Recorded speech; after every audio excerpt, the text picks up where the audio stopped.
নমস্কার বন্ধুরা, কেমন আছেন সবাই? আশা করি সবাই খুব ভালো আছেন আর সুস্থ আছেন। মালা অফিসিয়ালের নতুন একটি ব্লগে আপনাদের সবাইকে অনেক অনেক স্বাগত।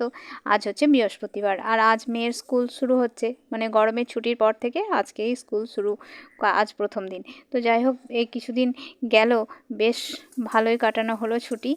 আর এখন তো স্কুল ছুটি থাকলে কি হবে, নাচের স্কুল, আঁকার স্কুল এগুলো তো চলছিলই, কিন্তু এবার শুরু হয়ে গেল স্কুল। তো আমাদেরও কাজের চাপ একটু বেড়েই গেল বই কি, আসলে সকাল সকাল ঘুম থেকে এবার উঠতে হবে।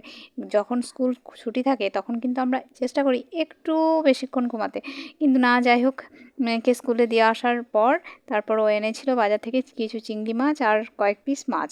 আসলে বৃহস্পতিবারে তো মা বাবা নিরামিষ খাবেন, আমরা তিনজনে মাছ খাবো। মা খাবেন না, বাবাও খাবেন না, আমি, মাহি আর মাহির বাবা। তো যাই হোক, তো চিংড়ি মাছ দিয়ে দেখলেন আমি চিংড়ি মাছগুলো ধুয়ে নিয়ে তারপর একটু টক বানিয়ে রাখলাম, কারণ মাহির বাবা বললো টক খাবো, তো চিংড়ি মাছ দিয়ে টক বানিয়ে দাও। তো সেগুলো বানিয়ে নেওয়ার পর তারপর বাকি রান্নাটুকু মা করে নেবেন, আর আমি বসলাম এদিকে সেলাই মেশিনের ঘরে। আমাকে আসলে দুটো ব্লাউজ এখনই কমপ্লিট করতে হবে এবং দিতে হবে। আর এই দেখুন, নীল রঙের একটা ব্লাউজ কমপ্লিট করলাম, তার সাথে সাদা রঙের একটা ব্লাউজ, সেটাও করে ফেললাম বসে বসে। তো এখন হচ্ছে কি, ভীষণ গরম পড়েছে, সেলাই মেশিনে কাজ করতে কিন্তু ভীষণ রকমের কষ্ট হচ্ছে। জানি না আর কতদিন কাজ করতে পারবো এরকম গরমে।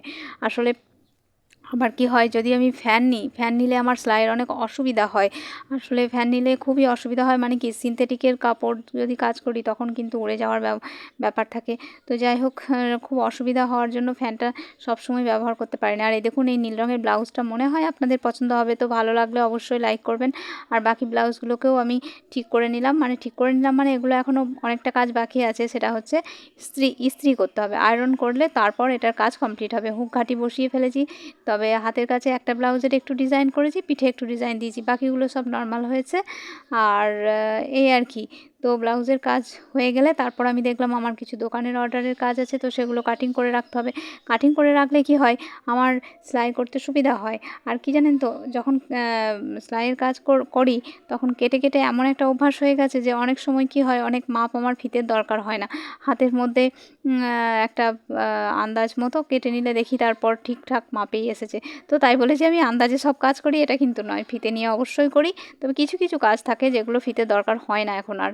তো যাই হোক, এইভাবেই কাজ চলছে আর কি। তো এই সেলাই কাটিং এগুলো সব সারার পর তারপরও আমার অনেক কাজ আছে, তো সেটা হচ্ছে মেয়েকে সময় দেওয়া। আর তবে হ্যাঁ, একটা কথা বলে রাখি, সেটা হচ্ছে সঙ্গী সাথী থাকলে ওদেরকে সেভাবে সময় দিতে হয় না। মাহি যেহেতু বাড়িতে একা বাচ্চা, তো পাশের বাড়ি এক বাচ্চা আছে, মানে রায় দিদি, মাহির রায় দিদি আছে, তো মাহির রায় দিদি এলে মাহি খুব ভালো খেলে। আর আমিও সব খেলনা জিনিসপত্র সব ওদের দুজনকে দিয়ে দিই, তো ওরা বেশ মনের মতো করে খেলে। আর দেখুন, এই যে বিকালবেলা ভাবলাম বেরোবো, মেয়ে খেলতে যাবে, কিন্তু ভীষণ রকমের মেঘ করেছে। তাহলেও জানেন তো, মনে একটা শান্তি এলো যে বৃষ্টি হবে। ভীষণ রকমের মেঘ দেখে আমরা ছাদে একটু উঠলাম, আমি, মা এবং মাহি তিনজনে। তো ছাদে উঠে বেশ কিছুক্ষণ সময় কাটানোর পর দেখছি আস্তে আস্তে মেঘটা কেটে গেল। এখানেই মনটা খারাপ হয়ে গেল একটু, যে বৃষ্টি হলে হয়তো এত গরমে একটু স্বস্তি পেতাম। তো চরম বিদ্যুৎ চমকাতে শুরু করেছে, তো আর বেশিক্ষণ আমরা ছাদে বোধহয় থাকতে পারবো না। তো তারপর আমরা নেমে গেলাম।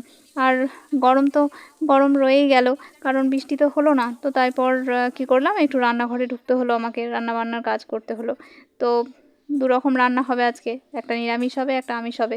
তো যাই হোক, নিরামিষ তরকারিটা আগে বানিয়ে নিলাম, তারপর আমিষের কিছু একটা করে নেবো। আজকের ভিডিওটা এইটুকুই, টাটা।